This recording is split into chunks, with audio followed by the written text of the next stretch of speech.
In the early hours of December the 11th, 1978, a gang of thieves broke into the Lufthansa cargo terminal.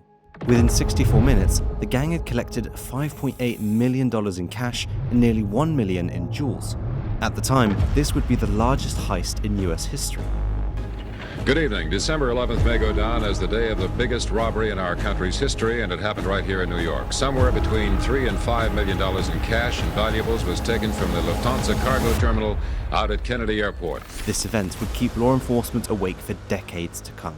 Unbeknownst to them, the mastermind behind this heist was the notorious gangster Jimmy Burke, and law enforcement would soon learn that Jimmy would go to great lengths to hide his involvement.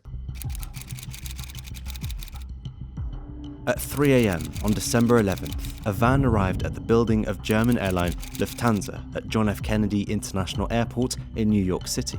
The van was carrying 6 armed individuals. This wasn't your typical street gang, but a highly organized group operating with military precision. With the way the team moved around, it was obvious that they had insider knowledge about the place. They knew the right time to hit the place to go, and move around the buildings silently, disabling all security systems. Their flawless execution suggested meticulous planning down to the smallest detail. The employees were handcuffed and the supervisor apprehended. They guided the night supervisor to the high-value room that housed the vault on the first floor. Once they were in the vault, the rest of the job was a piece of cake. The team of 6 grabbed everything they could and would disappear for the next decades. Moreover, the money they stole was untraceable, all thanks to their mole who relayed this information to them. It seemed like the perfect crime. But which gang of thieves in the Big Apple could be brave enough to execute such a daring robbery? It would have to be a gang with deep connections and ties to the crime families ruling the organized crime world. This brings us to the name Jimmy Burke, an American gangster and an associate of the Lucchese crime family, one of the 5 families dominating the organized crime activities in New York City. However, his Irish descent prevented him from being at the top of the table. But that was not even enough to stop Jimmy from being ruthless. His money also earned him some respect from those above the chain. When Huey Mulligan, I don't know if anybody heard of Huey Mulligan, he ran the Irish mob, in the Hell's Kitchen, which is now they don't even call it Hell's Kitchen anymore. I don't know what the did they change their name. It was a certain part of the city, and he controlled the whole Irish mob. Jimmy was a notorious figure in Queens and was well known by law enforcement, but even with Jimmy's connections, there was no way he could know all the details surrounding the airport. That's why they needed a man on the inside. One common pattern you notice in all top heists is that there's always an inside man. Usually, they may not be capable of carrying out the heist alone, but they have access to priceless information that can aid the robbery. For the Lufthansa heist, the insider man was called Louis Werner and his co-worker, Peter Grunwald. The 2 friends worked at JFK Airport. Werner owed a bookmaker and wig shop. Martin Krugman had acquired a sum of $20,000 in gambling debts. The sum was substantial, amounting to over $100,000 in today's currency. Unable to repay his gambling debts, Werner told Kruger he had a better way of making things right. He explained to Kruger that once a month, the airline flew in large amounts of cash that had been exchanged in Germany by American servicemen and tourists.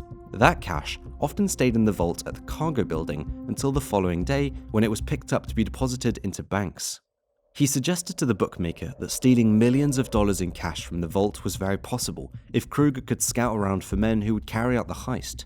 Besides, the bills were unmarked, meaning they wouldn't have to worry about the authorities tracing the cash. All they needed to do was figure out the best way to launder the stolen money. Peter Grunwald, another airport worker, was in on the plot as well, since the airport worker had been able to steal about $22,000 from the airport without being caught in 1976. So, if someone could pull off a greater heist, Peter would be the man. Peter, who saw piles of cash passing through the cargo building, had devised a plan but couldn't find someone bold enough to carry out the daring robbery. Finally, the long-awaited opportunity presented itself. Kruger contacted Henry Hill, a mid-level drug-dealing gangster, and passed the information to him. Henry Hill pulled in Jimmy Burke, his mentor, who probably had the resources to carry out the heist. Moreover, Burke had a team that was notorious for leading a crew that hijacked and robbed cargo trucks coming from the airport. When Burke learned about the heist, he discussed it with Paul Vario, a high-ranking member of the Lucchese crime family.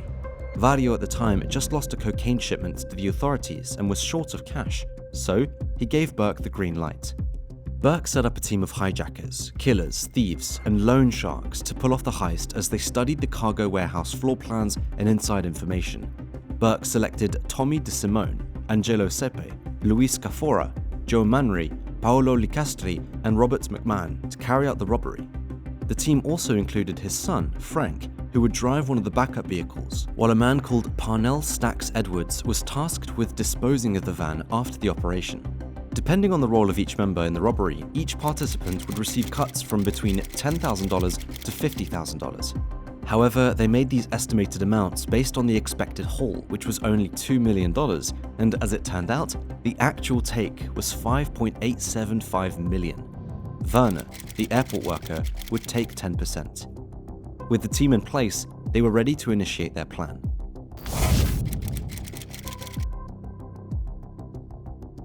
On Friday, December 9th, a large shipment of cash arrived at the Lufthansa cargo terminal. That same day, a Brink truck arrived at the building to pick up the cash.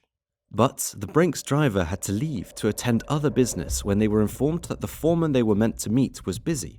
Since it was on a Friday, it meant that the cash would be at the facility all weekend. Just as you might have predicted, Werner intentionally made sure the cash was not transferred to the bank right away via the Brink's armoured truck. He then informed the crew about the development and gave the green light.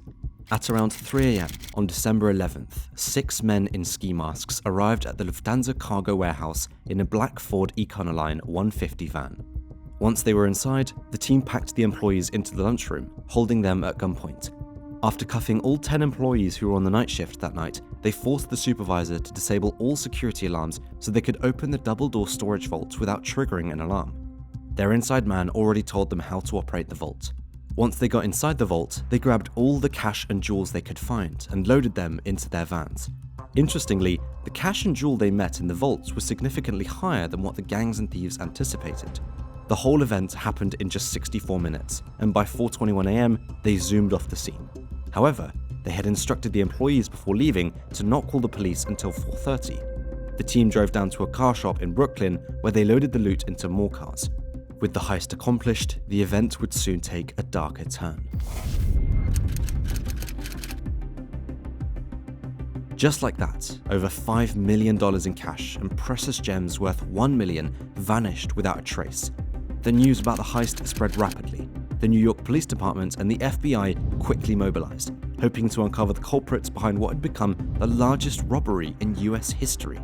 Some days later, they came up with 2 prime suspects, the John Gotti crew and the Jimmy Burke crew. However, there was no evidence pointing Burke to the robbery, even though it was quite clear he was involved. Everything seemed to be going smoothly, and they were seemingly getting away with it.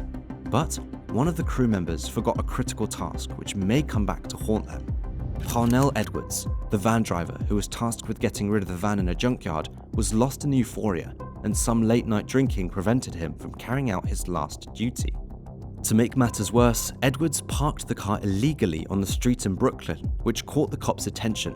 2 days after the robbery, the cops discovered the vehicle, giving the authorities their first break in the case. The police found Edwards' fingerprints on the vehicle, but since the rest were gloves, they knew nothing about their identities. When Burke learned that the police had discovered the van, he knew it could lead back to him. Additionally, since Edwards was the only one they had identified, he became the loose end that needed to be dealt with. So, he decided it was time for Edward to go. Burke, with Vario's approval, sent his 2 best assassins who shot Edwards in the head while eating a piece of chicken. With their only lead gone, the authorities decided to seek out the insider who gave out the information, since it was obvious that this was an inside job. Peter Grunwald gave in to the pressure and ratted out Werner. Peter testified against his old friend Werner and revealed his role in the robbery. Werner had bragged about the robbery to many people. The testimony from these people and Peter's words was all the prosecution needed to build up a case against Werner. On May 17, 1979, Werner was convicted for the Lufthansa robbery and was sentenced to 15 years behind bars. Jimmy Burke, on the other hand, continued his killing spree, silencing anyone at the heist or who helped him launder the money. Instead of settling these people, he felt it was easier to put a bullet in their heads. When Burke heard that Werner had been sentenced to prison for his role in the Lufthansa heist, he became more scared and would go to any length to prevent the truth from coming out. It was during this period that he learned that Luis Cafora, his former cellmate who was helping him launder the money through a parking lot business, was living extravagantly. Even though Burke had instructed Kaffour to lay low, he went ahead and bought his wife a new car and even drove it to the JFK cargo area where the FBI was investigating. Kaffour also told his wife about the heist and that he was helping them launder the money. The couple disappeared one day and their bodies were never recovered. Wanting to keep the proceeds to himself, Burke murdered Robert McMahon and John Buddha Manry, two cargo thieves who were part of his team. Ironically, these two guys refused to cooperate with the FBI even when they were offered witness protection. The two friends were found shot in execution style while sitting together in a car. Burke accused Richard Eaton and Tom Monteleone, two restaurant owners who helped him wash his money, of taking parts of the stolen money. Eaton's frozen body was found in a refrigerated meat truck. Just 6 months after the robbery, Burke would murder 8 men who were connected to the heist. But despite all his effort, it may still not be enough. In April 1980, Hill was arrested for unrelated narcotics charges. While in custody, they convinced him that his former associates wanted to kill him, and it all made sense. There was a possibility that Burke wanted him dead since he was the last person who could implicate him in the Lufthansa heist. Moreover, they already got him on narcotics charges, and he was staring at a long sentence. Hill eventually agreed to a deal after being played a wiretapped conversation where Burke mentioned he would kill him. How is life to bear like that? Well, first of all, it's the Lufthansa robbery, which the whole fucking city and every fucking cop and every agency knew that who the did it. You know, it wasn't no fucking, you know. I mean, we made a lot of money, but after the Lufthansa robbery, you know, which was, you know, they claimed $6 million, was $6 million plus all the jewels and blah, blah, blah. And, it was, you know, anyway, everybody started getting whacked around me. You know, all the crew.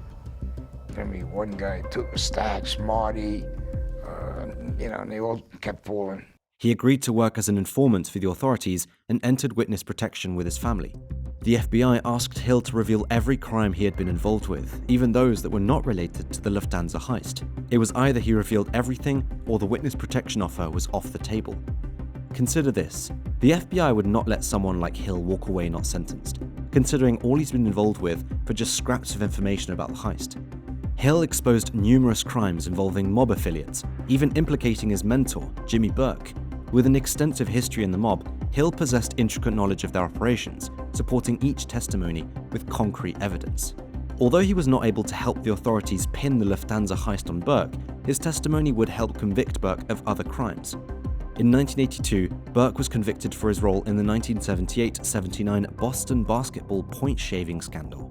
Apparently, Burke used his connection in the mafia to convince and pay certain players to make sure the Boston College Eagles men's basketball team players either didn't win by a certain score or won by a specific score. This allowed gamblers to know the right bets to play. Hill revealed his involvement in the betting scheme and promised to give the authorities more information if they could grant him immunity. In 1982, Burke was sentenced to 12 years imprisonment for charges of conspiracy to commit sports bribery, and interstate travel with the intent to commit bribery. While Burke was serving the sentence for the Boston College point shaving scandal, he was convicted for Eaton's murder and sentenced to 20 more years behind bars. Even though most of the people involved in the Lufthansa heist had either died or gone to jail, the stolen money and the jewelry were never recovered. This heist is one of the longest investigated crimes in US history. The latest arrest linked to the robbery happened in 2014 when the FBI picked up Vincent Asaro, an American mobster who served as a capo in the Bonanno crime family. He was found not guilty. Perhaps it's time for authorities to enjoy the victory, count their losses, and forget about the money. If you think this story was crazy, wait until you see how this Nigerian scammer managed to sell a fake airport for $242 million. Just click the thumbnail on screen and we will see you there in a second.